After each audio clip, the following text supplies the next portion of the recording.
And now, without further ado, here's Nori Contractor to introduce our guest speaker. Nori.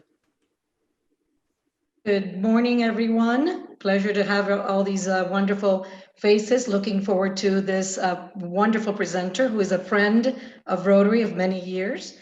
So today with us, we have Albert Coffey, a man who almost needs no introduction, but it is my pleasure to tell everyone that he is an archaeologist that we are fortunate enough to have in our community. He was involved in the original dig for the Virgen de la Cañada, the pyramids that are there. Albert has personally been involved in over 6,000 tours of introducing the pre-Hispanic history of Mexico through visits to the sites that he helped excavate. So it's going to be our pleasure to give a very warm Rotary, midday Rotary welcome to our friend Albert Coffey. Hello. Hello, Albert. Can everyone hear me? We can hear you. Okay, we've had some technical difficulties today. My power went out in my house about an hour ago. So I'm doing this on my phone. I'm in a field near the botanical garden. So I'm trying to get my images to work. If that doesn't work out though, I got plenty to tell you for the next 30 minutes or so. Some new discoveries and new ideas about who the people were who inhabited the Bajío region of Mexico during pre-Hispanic times. I was invited by Gabriela Cepeda, the lead archaeologist, to help them excavate during the 2004 and 5 field seasons. My background is in Mesoamerican archaeology. That was what I studied in college, and I worked in commercial archaeology in the US for several years before coming to Mexico. And when I first got here, I met the team who invited me to help excavate, which was a great opportunity. And I also participated in a compilation or a study contracted by the landowner of the large hacienda upon which the site is located to compile a documentation of the legends, wisdom, and memories of the elders of the ranch communities in the surrounding area and people born on the hacienda. So that was another great opportunity. That hasn't been published yet, but interesting stories that I learned from some of the local people in the nearby ranch communities and the surrounding area. A lot of stories that go against what the textbooks will tell you and what some of the local tour guides tell you about the history of San Miguel. Some of these hidden and unique stories I learned from the elderly people, most of whom are now deceased, but I can share a couple of those with you. But first of all, we are on the northern limits of the realm that we call Mesoamerica.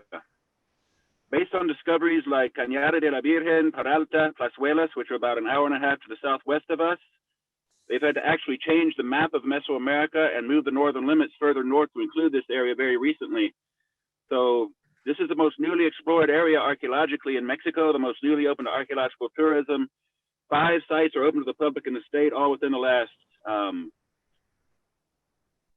10 years. The Cañada site has been open since February 11th of 2011, so we're reaching the 10-year mark.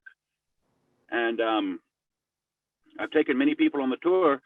Now, the basic elements that make Mesoamerican people what they are include pyramid building, unique and complex calendar system, unique burial practices, architecture, buildings that emulate the landscape and incorporate the landscape and the movements of the celestial bodies into the architecture itself. A 10-year study conducted by Rosana Quiroz, the archaeoastronomer, revealed many different alignments, mainly as they correspond to Complex A, the main pyramid patio complex. The other elements that made Mesoamerican people unique in this part of Mexico and all the way down into the Yucatan Peninsula and parts of Central America, the southeasternmost portion of which is Mayan. We're on the northern frontier, but they all share these different elements: the pyramid building, the burial practices, the diet based on corn, beans, and squash, supplemented by many more. The calendar system I mentioned, many different elements that made them unique. Physical alteration, the dramatic changing of one's physical appearance among the elite, which included cranial deformation, dental deformation, scarification, tattooing, piercing, bloodletting rituals, human sacrifice, animal sacrifice. These are elements that all Mesoamerican people held together. However, this part of Mexico, this northern area, northern central area, was neglected by archaeologists until very recently, including myself, because myself and Mexican archaeologists considered this part of the country too far north to be considered part of Mesoamerica. No pyramids, no monuments, nothing built by pre-Hispanic people, a purely hunting and gathering zone that's still referred to by most anthropologists as the Chichimac Highlands. Now, if you have not heard the word Chichimac, Chichimac refers to different groups of semi-nomadic hunters and gatherers that occupied this area at the time of the Spanish arrival. They were not monument builders. So I consider this part of Mexico of little importance archaeologically, but I came 17 years ago anyway, and that's when I met the team of archaeologists, and they clued me into what was happening, newly documented pyramid sites that they were about to start excavating. But the Chichimacs themselves, who the Spanish encountered when they first got here, were feared for their brutality even by the Aztecs further south, known to ambush their victims, scalping and torturing them. That includes the Spanish soldiers and friars protecting the silver merchants along the Silver Trail between Santa Fe and Mexico City. The first settlement, San Miguel el Viejo, which is down by the river, was built as a fortified settlement to protect silver merchants and Spanish priests against Indian attack. So that's who the Spanish encountered when they first got here. It took almost 75 years to subdue the Chichimacs. The Spanish were not used to their guerrilla style tactics. They had to bring in agricultural people from further south who had been part of the Aztec Empire, gave them animals, tools, and land, and they helped convert the Chichimacs to Christianity and helped teach them how to farm, basically domesticating them. And there are only about 1,000 people left on Earth who speak the Chichimac-Jonás language. Other groups that were considered Chichimac include the Guapares, Huachichiles, Copuses, and other tribes that occupied the different mountain ranges in the Bajío area. But the pyramid builders themselves and their identity is one of the big mysteries at the moment. Up until very recently, and I still do present the fact that the main idea, the government archaeologist presumption, is that the pyramid builders were the ancestors of the Otomi. Otomi is the 7th most widely spoken indigenous language in this part of the country and the most widely spoken in this area. Different elements in the architecture and numerology help support the idea that the Otomi people were the ones who built the site. Now, DNA testing and analysis taken from samples from the 19 human burials discovered so far has not fleshed that out completely, but I'm going to share with you an initial study result that came in here shortly. But the Otomi, they had a different vision of the cosmos than most Mesoamerican groups. Throughout most of Mesoamerica, Mesoamerican people ordered their cosmos into 13 levels for the heavens and 9 levels for the underworld. The Otomi had a different vision. They ordered their cosmos with 3 levels above, 1 earthly plane, and 3 below, like mirror images of each other, and a total of 7 levels. And the main complex, Complex A, the House of the 13 Heavens, which is the one where the archaeoastronomer did her 10-year study, is built in 7 tiers. Inside the temple at the top of the pyramid were what they call the Red Temple, part of which was blown away with dynamite by a Catholic priest back, I believe, in the 40s, who saw what he thought was a pagan ceremony being performed, probably an excuse to look for treasure. But most of the temple was blown away. The part that remains intact, they call the Red Temple, and it's the only intact painted mural yet discovered in the state of Guanajuato. And it consists of 7 bands of alternating color. So that the repetition of the number 7 in the art and architecture helps support the idea that the Otomi people built the site, not to mention the linguistic connection to the current people who inhabit the area. Another repetition of the number 7 comes from an image that was found painted in a bowl that was an offering for a burial. That's the official symbol that represents the site. It looks like a sun with 7 flares of fire around it. The lead archaeologist, Gabriela, calls it the sun and the 7 moons of the Otomi. Now, was it a year ago maybe? There was a conference, an archaeology conference in the museum, Allende's house there on the corner of the Jardín near the parroquia. And the conference was to give honor to Gabriela Cepeda, the lead archaeologist, and her years of work that she's done in the area. So different scientists came in to produce their new discoveries and studies they're conducting. And the genetics woman who was the genetics expert had taken samples from inside the teeth of the 19 human burials that have been discovered and studied so far. And she presented the initial results of her study. The most, some of it was relatively known already. We assumed that some of these would turn out to be Central Mexican. Some relate to, not the way she explained it, a couple of the burials related to Nahua speaking people of Jalisco state, others of Mexico state, basically Aztec, which is and genetically all related to the people of this area, and the Otomi are part of that that mix. But the two that really made everyone stand up and scream, they couldn't believe, one of the burials was Tarahumara, which is all the way up in northern Mexico, Copper Canyon area, which is actually more of a link to the American Southwest. And the one that was really amazing, we couldn't believe that one of the burials at the site was Yucatec Mayan. So that was unbelievable. So we're starting to think that the site may have been a meeting place for ambassadors from different parts of Mesoamerica and even northern Mexico who came for ceremony, to bring in tribute, trade, and form alliances throughout all of Mesoamerica, from as far away as the Yucatan Peninsula and the American Southwest. That's a relatively new idea and discovery. However, the linguistics person, the gentleman who came from Guanajuato City, stood up after she presented that. And he said, "Wait a minute, you're connecting you're making a genetic link to linguistic groups. It doesn't really work like that." So they started to argue a bit. Now it's a little bit more confusing, but genetically there's links to the Yucatan Peninsula, northern Mexico, and central Mexico. Now the Otomi, some would call the forgotten people. They've been neglected by historians and ethnographers throughout history. They were elite mercenary warriors for the Aztec army. They were known for their marksmanship. The word Otomi means bird shooters. They were said to be able to shoot birds out of the sky with a bow and arrow, known for their marksmanship. So they became elite mercenary marksmen for the Aztec army. They helped build Teotihuacan, who some would say is the largest, most important archaeological site in the hemisphere. Some believe that the actual language that was spoken at Teotihuacan may have been a version of Otomi, or of the Otopame language family, of which another language very similar is Zapotec, spoken down in Oaxaca. There's a unique link to Oaxaca and the people who built the archaeological sites in this area. Alignments of the buildings are similar, burial practices, art and architecture, and linguistics. Otomi is the sister language of Zapotec, spoken in Oaxaca. It's part of the same language family. But the Otomi people helped build Teotihuacan, Toltec, Tula. The main style of pottery that seems to be their trademark export item from archaeological sites in this region we call El Bajío is what they call blanco levantado, or raised white.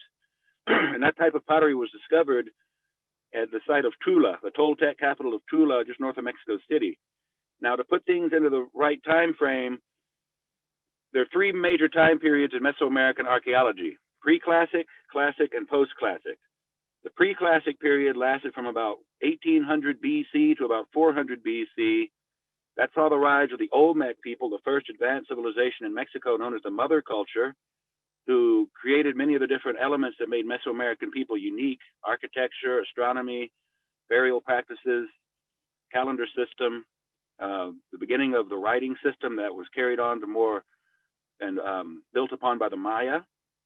The Maya had a writing system that could portray anything spoken. In central Mexico, they never really went beyond place names and dates.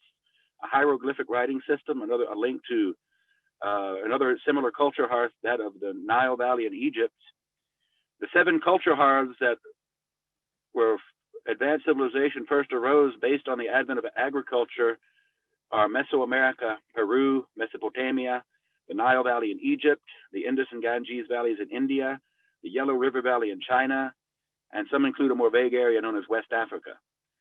So these are the areas that are usually focused on a specific river valley system and upon the advent of the growing of grains like rice, wheat, and corn, in this case corn, because with the extra stored food comes the free time. When you have extra stored food, you don't have to focus your energy on hunting and gathering, and you have time to specialize in things like leadership, art, religion, astronomy, all the things that make a stratified society happen and advanced civilization rise. Mesoamerica, given the geographical limits to it, but at pre-classic period is when these elements were first built upon, and around 400 BC, probably due to intense volcanic activity, that mother culture known as the Olmecs faded out of the archaeological record, and the classic period began. And that was marked mainly by the power and control exerted by the great metropolis of Teotihuacan, who controlled obsidian sources in central Mexico and came to dominate all of Mexico, including the Mayan area, until about 650 AD. That's what we call the classic period, when art, architecture, writing, everything, astronomy, everything reached its most refined and advanced level, because that big city held everything together during a period of relative peace. But much like what we see out here in the country around San Miguel, massive deforestation occurred. They cut down too many trees to heat the mortar to build their monuments. The soil eroded, the crops failed. Common people rebelled against the rulers, probably believing they had lost touch with the gods, overthrew them violently, and burned the city down completely by 650 AD. And that created a huge power vacuum. And then a chaotic time known as the post-classic period started, marked by warfare, chaos, massive migrations. The main power at that point, the militaristic society known as the Toltecs, who built Toltec Tula. The Otomi, genetically related to those people, migrated from this area around that same time period, around 1050 AD, and the type of pottery that was their main export item, the raised white variety, was discovered there in Tula. So that's one of the places that the Otomi settled when they moved further south. The reason for that migration during the post-classic period was a massive drought, 50-year drought that hit around 1050 AD, caused the hunters and gatherers known as the Chichimecs to move down from the north, attacking the pyramid builders for their extra stored food, pushing them further south. So our explanation for the disappearance of the pyramid builders from this part of Mexico is migration southward due to climate change, drought, and the intrusion of those hunting and gathering Chichimecs. That same large climate shift and dry event may be related to the migration of groups like the Anasazi from the American Southwestern areas into other areas. And there's a unique link to the American Southwest too. Apart from that burial, which they say is genetically linked to the Tarahumara of northern Mexico, alignments of the buildings were similar. T-shaped windows like the Maya had in a lot of their buildings, you'll see in places like Chaco Canyon and New Mexico. Macaw and quetzal feathers went north, turquoise came south. They call this a turquoise trail, an intimate link to the American Southwest. Turquoise pieces discovered at Cañada de la Virgen, for example, could be traced back to the actual mines that they came out of in New Mexico. So there was a unique genetic and physical trade link to the American Southwest. And as I mentioned too, as far down south as the Yucatan area. But the Otomi people, these people were their ancestors. And all of these people genetically overlap each other and linguistically as well. All of the indigenous people in the hemisphere basically are Asian and can be traced back to a few patrilineal groups that crossed over from Asia at the end of the Ice Age, hunting megafauna like mammoth and giant bison, mastodon. And there were megafauna here in this area too. About 8 years ago, I helped excavate a mastodon just north of town. A man called me and he said, "Look, I know that you're an archaeologist, but you don't work for the government." He said, "That's perfect because I think I found a dinosaur." And I said, "A dinosaur? I don't think so." He said, "Well, I'm about 30 minutes north of San Miguel and I've got this septic pit I'm digging next to my house. And I've gotten about 10 feet down and I found these really big bones and teeth." He said, "It has to be a dinosaur." And he said, "I was wondering if you or someone you know would like to buy the bones from me." I said, "First of all, I don't think it's a dinosaur. And if you sell whatever it is, it's illegal." So he said, "Oh, I don't mean sell, but maybe set up a museum and charge people money to look at it."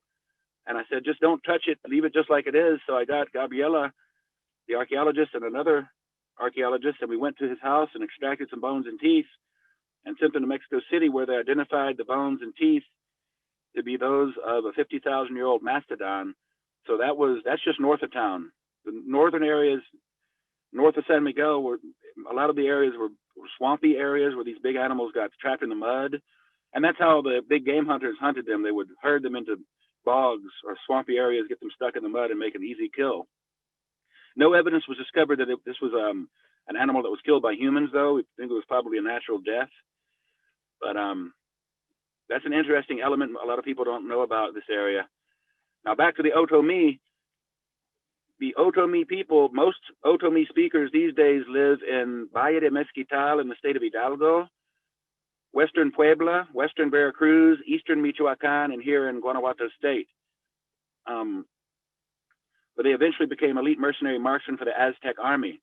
However, they're one of the groups who joined up with the Spanish and helped them overthrow the Aztecs out of resentment and revenge because of the sacrificial victims that had been taken from them, because the Aztecs, and the Aztec period is just 1325 to 1521 AD, the last 200 years before the Spanish came, and the 2 years that it took for Cortez and his men to, and the other indigenous people to subdue the Aztecs in 1521. The Otomi became elite mercenary marksmen for the Aztec army, but the Aztecs worshipped one particular deity, Huitzilopochtli, the Aztec god of war and sacrifice. His name is translated hummingbird on the left. The left side and the west is related to warfare, and hummingbirds were believed to rise from the chest of a fallen warrior when he died in combat. So hummingbird on the left is a translation for Huitzilopochtli, the Aztec god of war and sacrifice. The Aztecs believed that one particular deity to be insatiable and that he needed a constant steady flow of human blood to be appeased. And that turned out to be their downfall because they constantly raided the villages of the people they dominated for sacrificial victims. And in the end, that turned against them because those people they subjugated and raided constantly for sacrificial victims joined up with the Spanish to help overthrow them. And one of those groups, turns out, were the Otomi. So they were considered traitors by the Aztecs, and throughout history they've been neglected and kind of hidden in the background, while the focus for a lot of researchers have been the Maya, Aztec, Zapotec, groups that are more popular or more well known to people. Now I have to make this distinction too. The Maya are just as much Mesoamerican as the people that built the pyramid sites in this northern central part of Mesoamerica. But they are the most famous, well-known, and well-studied because they occupied the largest geographical territory, all the Yucatan Peninsula and parts of Central America, and they took everything to its most advanced level. A writing system, astronomy, calendar system that went above and beyond what Central Mexicans used, and art and architecture especially. And that's the southeasternmost portion of Mesoamerica. The Mayan area includes the Yucatan Peninsula, Chiapas, all of Guatemala and Belize, and the western parts of El Salvador and Honduras. But there were about 68 different ethnic groups that made up Mesoamerica. All shared the basic elements I mentioned before, the elements that made Mesoamerica unique. And if these people were the Otomi, though, there are a lot of their descendants living in the ranch communities around the hacienda, Cañada de la Virgen.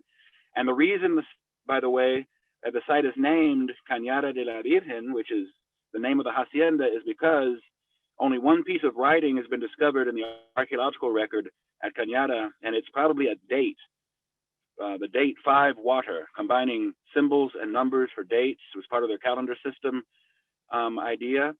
And the writing itself was etched into a basalt tablet, and it was very similar to writing that's found down in Oaxaca.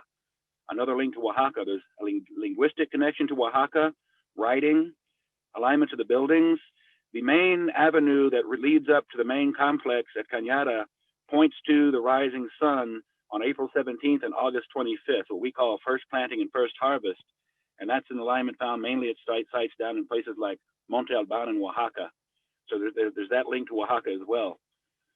But if they have not discovered in the archaeological record writing that could be deciphered that depicts the name of the site, which is the case at many sites, mostly down in the Mayan area, but if archaeologists have not discovered a piece of writing that depicts the name of the name of the site becomes the property upon which it's located or the nearest attraction, and it just so happens that the name of the hacienda is Cañada de la Virgen. Now, Cañada is one of 5 sites open to the public in the state. The most newly open site in all the country was opened about a year ago, and that's Arroyo Seco, the rock painting site in Victoria on the way to Pozos, the mining town. they say may have been a shaman training center, shaman figures dancing around fires, things like that. But the 4 sites that demonstrate monumental architecture are Cañada de la Virgen, which is just near 29 kilometers southwest of San Miguel, Peralta and Plazuelas, who occupied between the 2 of them a time period between about 300 and 1100 AD. They're just outside of Irapuato in Pinjamo and Abasolo, which are to the southwest of us, almost to the state line with Jalisco. And one called El Coporo, which is to the northwest of us, and San Felipe, about 2.5 hours away, doesn't show as much monumental architecture as the ones further south. They say they call the desert cultures, and it's located in a really unique location, very scenic location, near El Gran Tunal, which is a huge nopal cactus forest where a lot of the Chichimecs hid out from the Spanish when the Spanish first got here during the Chichimec War. But those 5 sites are all open to the well, they're not open to the public now, because once we got put back into the red zone, or the red stoplight for COVID, they closed the archaeological sites. Now it's a little bit illogical because, well, I guess the main thing the government is trying to do right now is not entice people to be leaving their homes and doing tour-like activities. But the landowners who I worked with have given me exclusive access to the hacienda. So I've been doing really small, only private groups of just couples and singles and people who are on their own, who I take out to the hacienda, and we walk up to the gate of the pyramid site. We get as close as we can physically get. Before this, I was taking people up to the gate to the hacienda and looking at the pyramid from a distance and explaining what I could to people who were interested. Now I've got exclusive access to the hacienda, so I can get people all the way up to the gate. Of course, we don't walk onto the actual site, but I still am able to give as much information as possible. It's a beautiful experience, a great scenic, pristine setting, wild horses, organic cattle, organic beef cattle, and you're as far away from town as you can possibly get. So it's 7,000 feet above sea level, breeze is blowing, and wide open spaces. So I recommend it. Apart from that, a new idea that we've got that we're going to try to start doing as soon as possible, and even more so once COVID has been gotten under control, which I hope with the vaccine will be happening sooner than later, is lunches and dinners out on the hacienda within sight of the pyramid, maybe sunset. We could combine delicious organic beef, or even have it catered by places in town and have dinners, an educational and gastronomical experience there on the hacienda within sight of the pyramid. And especially on times when there's these astronomical alignments that happen. For example, the March 4th sun setting into the pyramid is the most important date and event that we can relate to pre-Hispanic ritual. They call the planting of the sun. When viewed from the patio floor, the sun sets into the pyramid on March 4th and October 9th, which would have been about the limits for the rainy season back before 1100 AD when the pyramid builders lived here, because back then the climate was wetter and cooler and the rain came as early March. So that event, though, they call the velación, and they invite about 80 people out at night to watch the sun set into the pyramid, perform ceremony, and build altars that they place over the burial sites at the main complex, Complex A. And these are mostly local people of Otomi descent, and some of the archaeologists and other scientists are invited. I don't think they'll do it this year because of COVID, but we can get people out to watch the alignment happen from out in front of the site itself, and include maybe a dinner with that. That's something that we're just starting. Apart from all of that I just mentioned, all the archaeological sites that I know of in the country are closed at the moment, and they're not letting people climb to the top of the pyramids because they don't want people touching and crawling behind each other or getting bunched up at the top together. Maybe if they go back to the orange stoplight, they'll open the site again. In the meantime, I'll be working on some webinars coming up, and if anyone wants to check out what we've got going on, or get in touch with me about any of this, you can just go to albertcoffeetours.com, and my phone number is there, my email. As far as further studies at Cañada de la Virgen. At the moment, they're doing lab work, artifact analysis, bone marrow testing to determine diet, causes of death, and DNA testing taken mainly from the material inside the teeth, which is best preserved material from the skeletons of the 19 human burials. And I will plan to keep everyone updated on the most recent discoveries and theories about the identity of the people who built the pyramid sites and how far their geographical influence ranged. As far as we know, I have to make this point. We are in the northernmost volcanic field in all of Mexico. Los Picachos is actually Volcán Palo Huérfano, the northernmost volcano in the realm we call Mesoamerica. So the soil here is really fertile, volcanic soil, great for farming and great for the rise of advanced civilization due to the extra stored food that comes through agriculture. The further north you get from here, the soil becomes less fertile, not good for extensive agriculture, and that's what we call the northern desert areas. So there's a big natural barrier between here and the American Southwest, where there was definitely a trade connection that we call the Turquoise Trail. Now, the sites in the New Mexico area, in particular Chaco Canyon, are so similar that if you could probably find this on YouTube, but if you try to check out The Mystery of Chaco Canyon, which is about a 2-hour movie documentary, and the narrator was Robert Redford, if you find that and you watch it, it's almost as if they had made that movie about the Cañada site.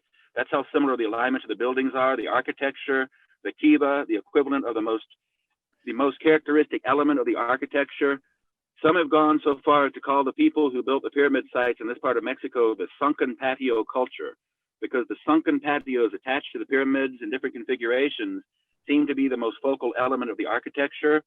Floors built up that surround the patio that block out the surrounding scenery and noise, creating an acoustically isolated area for ceremony, a theater for the sky, an observatory, burial ground, living quarters for the elite, and a pilgrimage destination for common people who brought in tribute to them.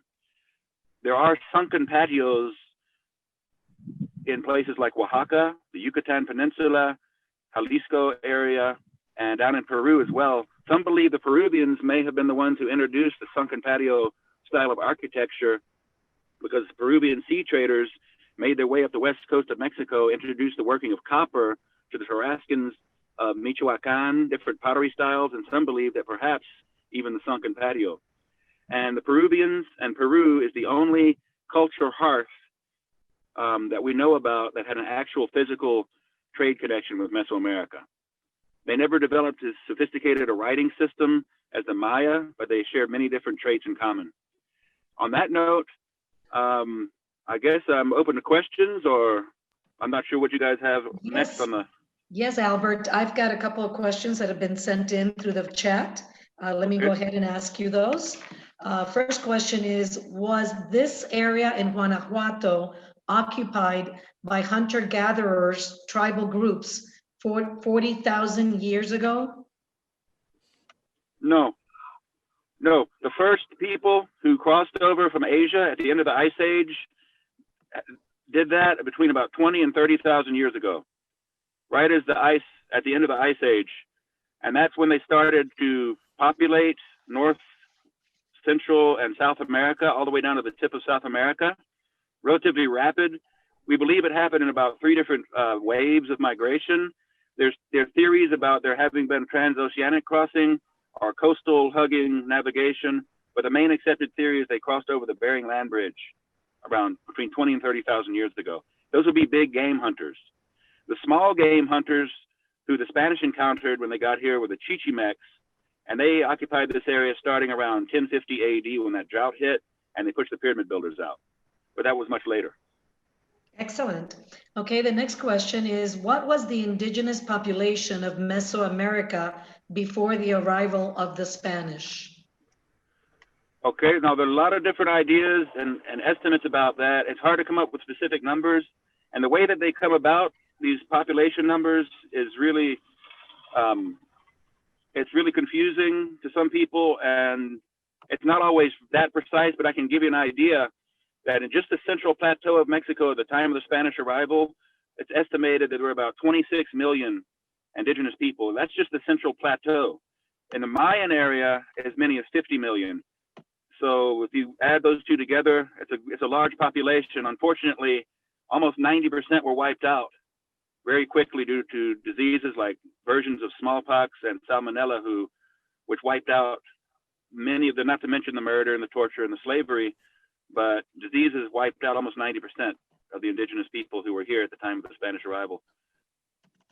Excellent. Well, it kind of goes into the next question we had, which is what was the indigenous Mesoamerica population 100 years after the arrival of the Spanish? Were there losses related to viruses and slaughter, etc.? Yeah, about 100 years later, 90%, by 100 years into it, 90% had been wiped out. 10% were left. Wow. Excellent. Well, right now I don't have any other questions in the chat. Maybe some of our members have direct questions and they can individually ask them by unmuting themselves.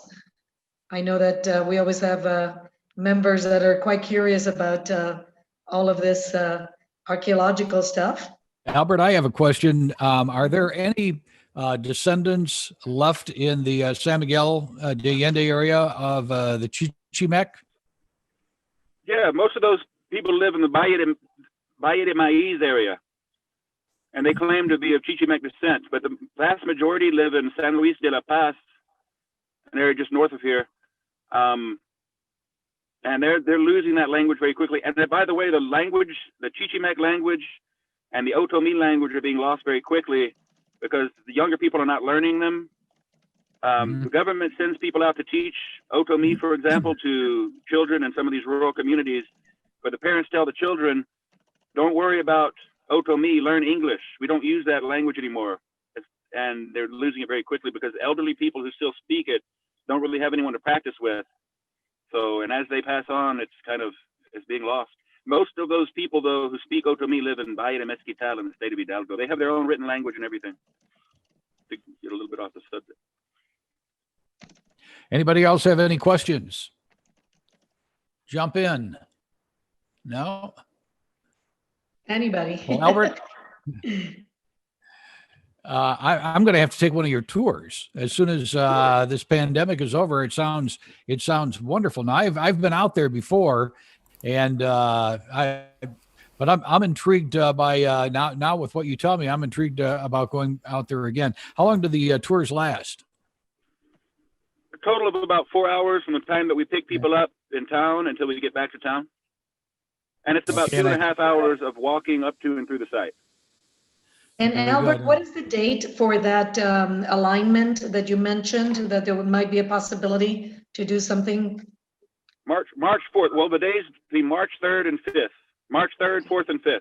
Okay, thank you. So that would be an interesting time to go see the alignment up there. Yeah, and it's related also to the first Friday of every March, the Dia del Señor de la Conquista, when they take the dark-skinned version of Jesus out of the parroquia and have the parade. That's directly related to this pre-Hispanic ritual. That's syncretism, the blending of pre-Hispanic and Catholic. Well, thank you. I also want to note that we have with us today from Consejo Turístico, Mariana Hernandez. Thank you for joining us on this call. Hi, thank you so much. I'm very happy to be joining. And I'm actually more in the area with the international relations. I'm the liaison with the foreign community as well. Thank you. Thank you so much for being part of this. Thank you. Can I say something? Absolutely. Hi, Elaine. Hi, Albert. Long time no see. Hey, how are you? All right, let's do coffee. Coffee. Yeah. Bye. We worked on the site together. Yeah. Photographer. Yeah, long time ago.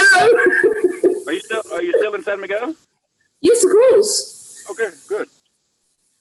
Very good. I'll call you. Been out about as much. No, has anybody? Okay. All right, I'm going to mute down now. Thank Good to you, see you. Elaine. Thank you. Okay, Skip, I leave it in your good, capable hands. Very good. Albert, thanks again.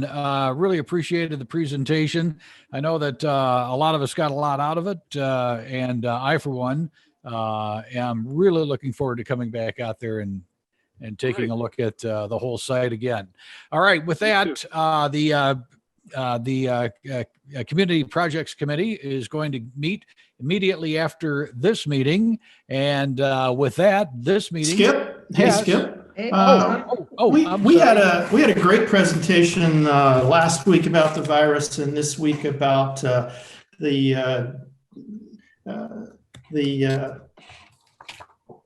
let's see, I hope I didn't go away there. Am I still here? I'm sorry. Yes, You're still here, yeah. Okay, but Rotary has a great reputation for integrity and doing good in the world, but we do need your support. Our traditional funding events are gone, but our projects continue. So please go to our website when you click leave and click on the website link and pass by the donation button there. Even if you can even give 50 pesos or $20, the more people that actually go there, the better. And I also challenge each of you to send somebody to our website, click on this week's meeting, and have them enjoy the high quality of presentation that we're able to bring the community so that we can continue to work on our projects. The projects haven't gone away, just our traditional sense of funding. And it's really important that each of you does that and bring someone else to our website. Thanks, Skip. Thank you, Tom. And with that, this meeting is adjourned. Thank you.